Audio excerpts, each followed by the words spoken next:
So let's turn to Carlos Garcia, who was at the other end when Trump flew in his plane from Mexico to Phoenix, where he gave this fiery speech. He certainly wasn't the Trump, what Trump sounded like standing next to the Mexican president. Talk about the protests you'd organized outside and then your response to what he said. Hello. Yes, I think our protest was again showing our resilience, our culture. What we aimed to do yesterday was say we're here and we're not going anywhere. I think what we heard from Donald Trump was nothing new. We've heard, and he's doubled down on the racism and bigotry that he spewed before. I think the risk now is that there could have been some progressives who were watching this and maybe had seen some common sense in what Donald Trump was saying. I think the risk we're having now is speaking as to the border as if a wall doesn't already exist. The border is not only secure, but it's a death trap to our people. It's a place where indigenous rights are being trampled of the tribes that live in those places. And so there's a risk now that the deporter-in-chief, President Obama, who's deported close to 3 million people, now seems okay. And as you hear the voice of Margarita on your headlines of the women who are detained in Berks, you realize that it's not Donald Trump who put them there, but it's the current administration. And so I think President Obama, now seeing the reality that a President Trump is a possibility, has a responsibility to decide whether he's going to hand over the keys to the biggest, baddest deportation machine ever created in this country to a person like Donald Trump, who's specifically targeting scapegoating and almost inciting a race war within this country.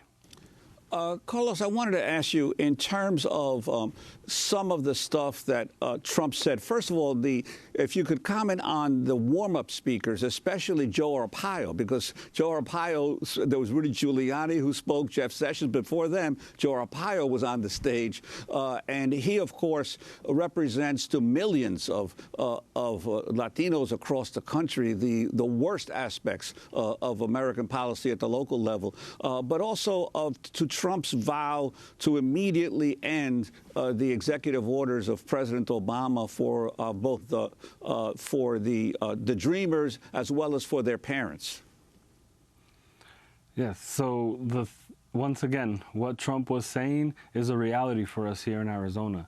Sheriff Arpaio has been in power since 1992 and has gone after our communities in the same ways that Donald Trump is speaking of, doing community raids where he would flood an entire immigrant community with his deputies acting as immigration officers and the federal government working alongside with them.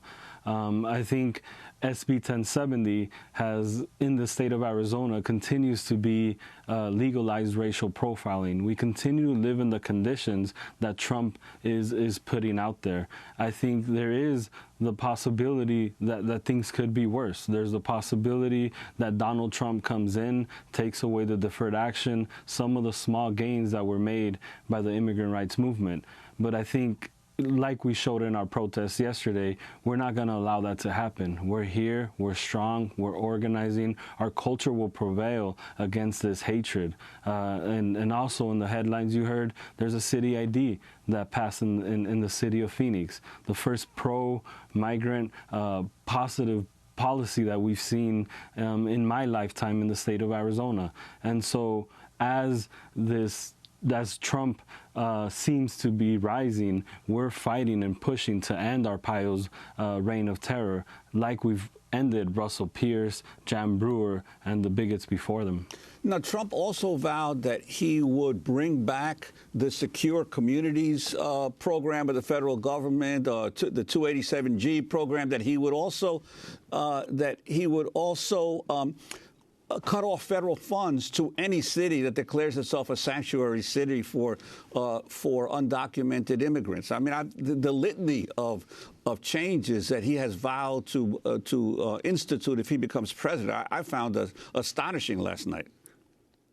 It's definitely astonishing. I think he's gone back and done his homework, and he's found unfortunately, those programs, 287G, secure communities, come from the 1996 immigration laws pushed by Bill Clinton. I think there is a roadmap that's been put out there on how to get rid of us. It started with those 1996 laws. It was expanded by the war on terror, President Bush, and now, again, a creation of the biggest deportation machine by this administration. The tools are there for Donald Trump to make this a reality. I think, once again, it's not only on the voters or what the results are going to be in November, but the current administration has some responsibilities to look at itself. How does it feel about having women and children in detention like the women you see at Berks? How does it feel about handing over these tools of deportation to President Trump? Carlos Garcia, how do you explain Arpaio's victory in the primary on Tuesday? I mean, this is a man who, a federal judge is asking that Arpaio be prosecuted for contempt of court after the U.S. District Court Judge G. Murray Snow found Arpaio intentionally violated various orders rooted in racial profiling case. What is the response of the people of Arizona?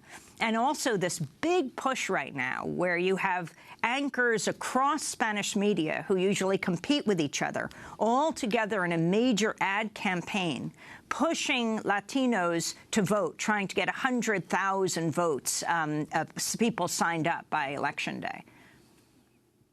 What we saw on the Republican primaries, we saw actually more than 30% of the Republican vote not support Sheriff Arpaio. Again, this is a sheriff that is facing criminal charges now at the hands of the Department of Justice, can come down and arrest him at any moment, who has terrorized our community for so long. There's an opportunity to take him out this November, and to take him out in the conditions that we set forth, to make sure that it's not only Sheriff Arpaio, the person who is being voted out or who's being removed from office, but it's the culture, it's the terror, and it's the damage that he's created in our community that needs to go with him. There needs to be a new day, and our communities are fighting to make that happen. We will be standing together, whether it's to push the communities to vote, whether it's to be on the streets to make sure that the harm is not being brought to us, and continue to organize and push against the policies, again, that Trump is talking about, but are in reality here in Maricopa County with Sheriff Arpaio and the national deportation machine that already exists. Very quickly, Laura Carlson, your view of Trump's speech from the other side of the border, from Mexico City, and you just also put out a report.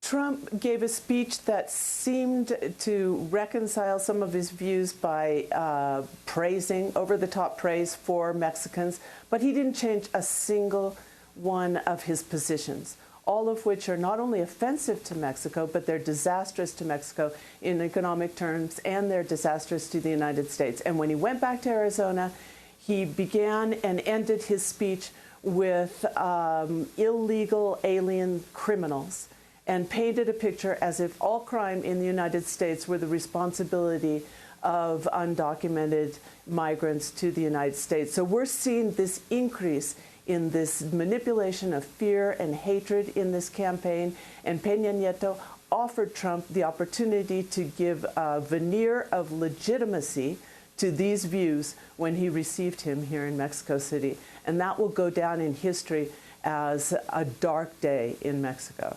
I want to thank you both for being with us. Laura Carlson joining us from Mexico City, the Center for International Policy, and Carlos Garcia joining us from Phoenix with Puente, Arizona. This is Democracy Now!